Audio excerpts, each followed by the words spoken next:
الرحیم نحمده ونصلی علی رسوله الکریم اما بعد۔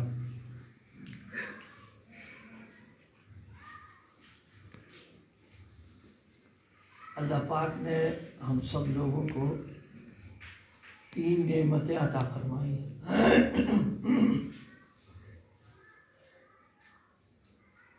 ایک نعمت اللہ نے زندگی کی دی ہے اور دوسری نعمت اللہ پاک نے دین کی عطا فرمائی۔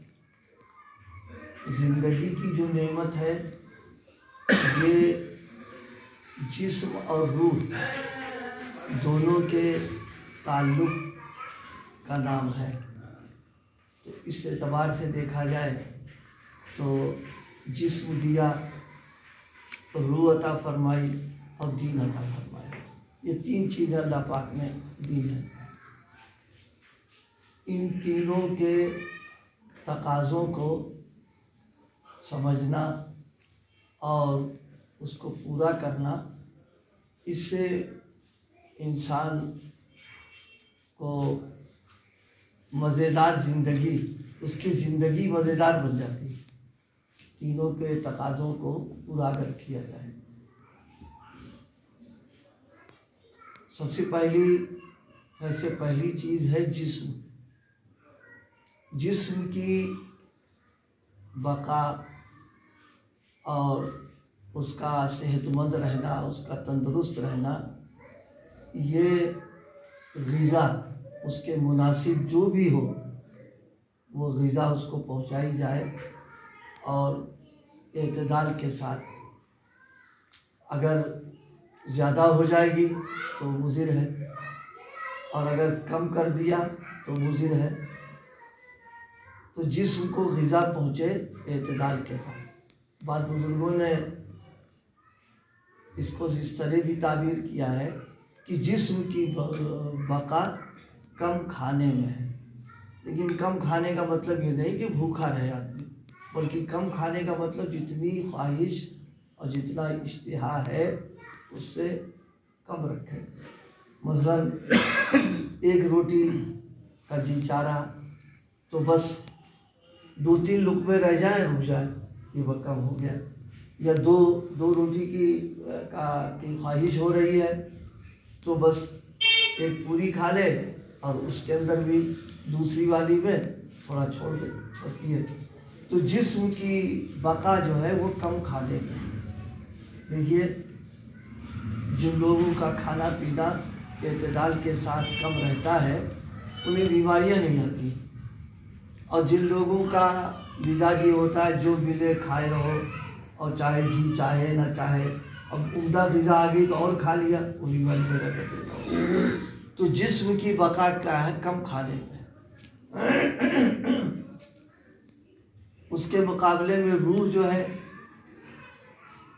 اس کی بقا گناہ نہ کرنا، کیونکہ روح جو ہے یہ بہت لطیف اور روحانی چیز ہے۔ ظاہر ہے کہ جو روحانی چیز جس میں روحانیت ہوتی ہے اس کے لیے گناہ جو ہے وہ زہر ہے۔ گناہ کی وجہ سے وہ تاریکی پیدا ہو جاتی ہے، ظلمت آ جاتی ہے، اس کا پاور کم پڑ جاتا ہے اس میں۔ اس لیے روح کو جتنا زیادہ گناہوں سے بچا کے رکھیں گے اتنا اس کا نور، اس کی روحانیت، اس کا پاور جو ہے وہ بڑھا ہوا رہے گا۔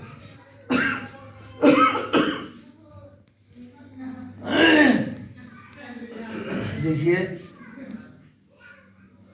جسم کو اللہ پاک نے مٹی سے بنایا ہے، اور مٹی جو ہے اپنے آپ کچھ نہیں کر پائے گی، وہ ایک جگہ پڑی رہے گی، ادھر سے ادھر چلی جائے منتقل نہیں ہو پائے گی۔ یہ جو جسم بھاگتا چلتا رہتا ہے یہ روح کا اثر ہے۔ روح کی وجہ سے وہ، اب جتنی روح میں توانائی طاقت ہوتی جسم میں پھرتیلا پن اتر آ جاتا ہے انسان میں۔ سمجھنے کے لیے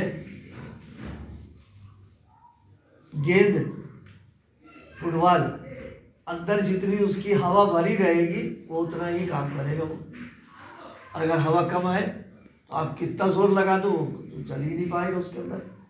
تو جیسے گیند ہو یا فٹ بال ہو، اس کے اندر جو کیا کہتے ہیں کام کرنے کا جو معاملہ ہے سب، وہ اندر اس کی ہوا ہے، ہوا جس دن نکل جائے بیکار ہے وہ۔ اسی طرح جسم کا حال ہے، اگر روح نکل گئی جسم بیکار تو پڑا ہوا ہے وہ تو۔ اب تو اتنی بھی طاقت نہیں رہتی کہ اس کے اندر کروٹ دینا پڑتا ہے اس کو، نہ یہاں سے وہاں جا پاتا ہے۔ تو جسم کو روکنے والی چیز روح ہے۔ تو ظاہر ہے جسم اتنا لمبا چوڑا اور اتنا وزنی ہے، اب اس کو روکنے کے لیے اور چلانے کے لیے جو چیز اندر ہے وہ تو طاقتور ہوگی تب چلا پائے گی اس میں۔ اس لیے بتائے کہ روح کی بقا جو ہے وہ گناہوں سے، گناہ نہ کرنا، گناہوں سے بچنا۔ جتنا گناہ سے بچے رہیں گے اس کی نورانیت، روحانیت، اس کی توانائی سب ہے اس میں۔ اور اگر گناہ کر لیا تو یہ ایسا ہو گیا جیسے فٹ بال میں سوئی ڈال دیا، سوئچ وہی، اور وہ دھیرے دھیرے دھیرے دھیرے ہوا لیک کرنے لگی، وہ اس کا سارا رنگ نکل جاتا ہے۔ یہ جسم کی بقا کم کھانے میں ہے، روح کی بقا گناہ نہ کرنے۔ اب جسم اور روح صحیح نظام ہو، اس کے لیے دین کی ضرورت ہے۔ تو فرمائے کہ دینداری کی بقا اور مضبوطی کس بات میں ہے؟ درود پاک میں ہے۔ جب آدمی درود شریف کی کثرت کرتا ہے، درود شریف پڑھتا رہتا ہے، تو اس کی وجہ سے نبی پاک صلی اللہ علیہ وسلم سے محبت اور قرب اور اللہ کا قرب میسر ہوتا رہتا ہے۔ اور جو آدمی جتنا مقرب ہوگا وہ اتنا ہی زیادہ دین پر عمل کرے گا، کیونکہ مقرب آدمی ڈرتا رہتا ہے گڑبڑ نہ ہو جائے کچھ۔ تو اس لیے تین نعمتیں ہیں اور تینوں کی یہ تقاضے ہو گئے، ایک جسم ہے، ایک روح ہے، ان دونوں سے مل کر کے زندگی کا وجود ہوتا ہے، اور ایک دین ہے۔ تو جسم کی بقا کم کھانا، زیادہ کھانا کم کھائے، ابھی عرض کیا جتنی بھوک ہے اس سے کم کھانا چاہیے انسان کو۔ روح کی بقا اور طاقت اور توانائی گناہ، جتنا گناہ سے بچتے رہیں گے اتنی روح رہے گی۔ دیکھیے جو لوگ گناہوں سے بچتے ہیں، جس کو ہم لوگ متقی اللہ والا کہتے ہیں، جسم کے اعتبار سے وہ چاہے کمزور نظر آئے، لیکن ان کی روح جو ہوتی ہے اتنی توانا ہوتی ہے کہ وہ ہم سے زیادہ کام کر ڈالتے ہیں، اور ان کو کام کرنے میں کیا کہتے ہیں ایک ہرس ہوتی کہ یہ کر ڈالیں وہ کر ڈالیں، سب کرنے لگتے ہیں۔ اس لیے وہ اندر جو اسٹیم ہے بڑی مضبوط ان کی چل رہی وہاں پر ہے۔ اور ہم لوگ جو کہ گناہ ہم سے ہوتے رہتے ہیں، ہم کرتے رہتے ہیں، اس کے ہماری روح کمزور ہے، اس کمزوری کی بنا پر تھوڑا بہت کام کر لیا جی اکتانے لگا، یار بہت کر لیا چھوڑ دو، آرام کر لو تھوڑی دیر کے لیے۔ یہ دونوں کا فرق ہے۔ تو روح میں بقا، تازگی، توانائی، گناہوں سے بچنا۔ گناہ چاہے بڑے ہوں چاہے چھوٹے ہوں، چاہے بہت معمولی گناہ ہو، ہر گناہ سے اپنے آپ کو بچانا۔ تھوڑا بہت جو گناہ ہماری نظروں میں بہت معمولی ہے، وہ بھی بربادی کے لیے کافی ہے۔ ایک صحابی کا قول نقل کیا ہے، انہوں نے فرمایا اپنے بعد والوں کو کہ تم لوگ جس گناہ کو معمولی سمجھتے ہو، ہم اللہ کے نبی کے زمانے میں اس کو مہلکات میں سے سمجھا کرتے تھے کہ اگر ہم اس کو کر لیں گے تو ہم تو برباد ہو جائیں گے۔ تو اس لیے ہماری روح کے اندر قوت اور توانائی، اس کی بقا اور تازگی بات رہے، اس کے لیے گناہوں سے بچنے کا خاص طور سے اہتمام کرنا۔ جو گناہ بہت ہلکے معمولی، ان سے ہی بچنے کا اہتمام کرنا، اور دین کے اعتبار سے پختگی اور مضبوطی پیدا رہے اور دین سے تعلق مستحکم رہے ہمارا، تو اس کے لیے درود پاک کا اہتمام کرنا۔ درود پاک پڑھے، درود پاک پڑھنے کی وجہ سے ظاہر ہے ہم اس لیے پڑھیں کہ نبی پاک کا حق ہے کہ آپ سے محبت ہو، تو درود پاک ذریعہ بنے گا اس محبت کا ہمارے لیے، محبت۔ اور جب آپ کی محبت ہوگی تو محبت تو خود تقاضا کرتی ہے کہ محبوب کے اداؤں کو اور اس کے طور طریقے کو اپنانے کا، اور ظاہر اس کو اپنائے گا دین مضبوط ہوگا اس کے اندر۔ تو دین کی مضبوطی درود پاک پر ہے۔ درود پاک زیادہ سے زیادہ.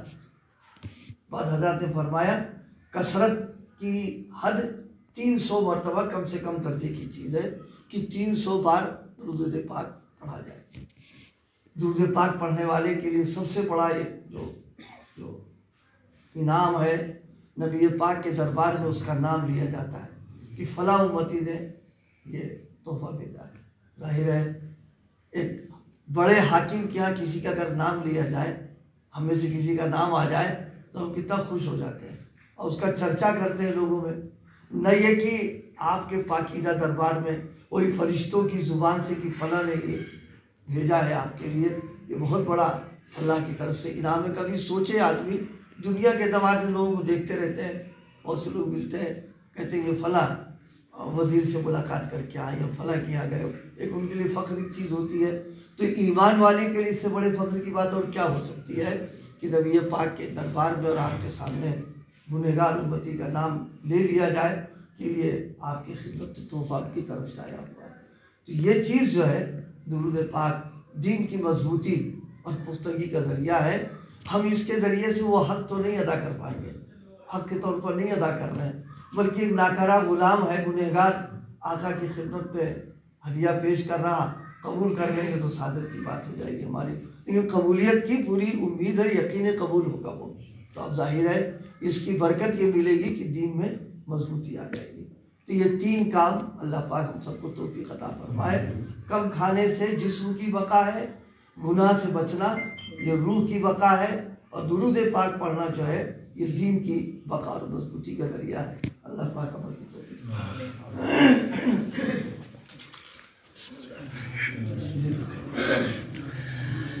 لا الہ الا اللہ محمد رسول اللہ.